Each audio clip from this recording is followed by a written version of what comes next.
Can you tell me what happened that day? I understand it was an ambush on a convoy, and you guys essentially roared into the rescue. Right. Well, we were shadowing a convoy that day on March 20th. I was in the middle vehicle. My squad leader, Staff Sergeant 9, was in the lead vehicle. He came over the radio and said that the convoy had apparently come under attack. So we moved to contact, putting ourselves between the convoy and the actual insurgents, and started laying down suppressive fire. Our gunners with their crew-served weapons mounted on top of our Humvees. We made a right turn down a road to flank the enemy. Came to a stop approximately 200 meters down that road. Staff Sergeant 9 dismounted the vehicle as soon as he came to a stop. And when I saw him do that, I was right there with him. We ran to a berm on the right-hand side of the road where we had come to a stop, and immediately started laying down suppressive fire with our M4 rifles and my M203 grenade launcher. The insurgents were firing upon us the whole entire time. This firefight lasted approximately 30 minutes, maybe a little bit longer.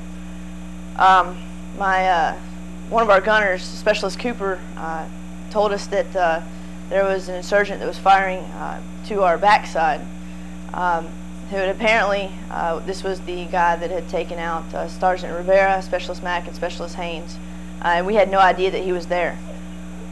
Staff Sergeant 9 immediately ran to the berm that the insurgent was firing upon us at, and he threw a grenade. And immediately the insurgent stopped. I don't know if he was killed at that time or if he fell off, but he stopped shooting. He then, Staff Sergeant 9 then ran back to the berm where I was at in my position. We had heard from Specialist Poulin that Sergeant Rivera, Specialist Mack, and Specialist Haynes had been injured at that time, but we could not help them at that time. We were still being fired upon by the insurgents. I informed Staff Sergeant 9. Go ahead. I was going to say, you describe it so clearly. There must have been chaos going through your head. A 30-minute firefight is a really long time. Yes, it is. It doesn't really seem like that long when you're involved in something like that. It really flies by.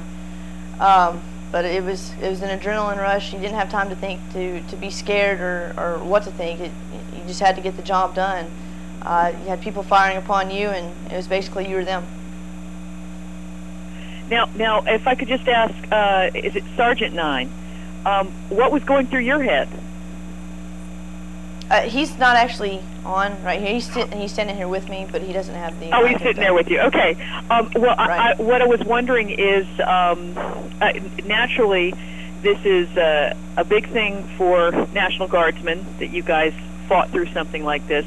But also, you know, there's been a lot of attention about women in combat. So you've essentially become a poster girl for women in combat. How do you feel about that?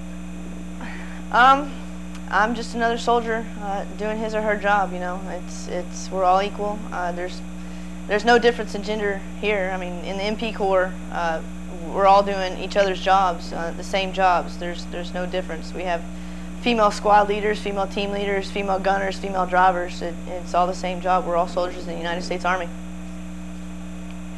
Well, you did more than the ordinary on that day. How does it feel getting this award? It's an honor. It's an honor just to be considered for the Silver Star. It's a very prestigious award, and not too many soldiers receive it. So I mean, it's an honor to have received this award. Are you getting a bit of ribbing for all the attention? I mean, from your fellow soldiers? Not really. It's kind of bad to say, but you know, we're almost tired of it. It's been a long 3 months, so I'd like to just get back on with our jobs here, and then get back home to our friends and family. Now, tell me, back home, I understand you are a manager at a shoe store. Which shoe store? Shoe Carnival in Nashville, Tennessee. Now, how does it get to feel going from this firefights in Iraq to that? It's going to be very different. It's going to be a very big culture change.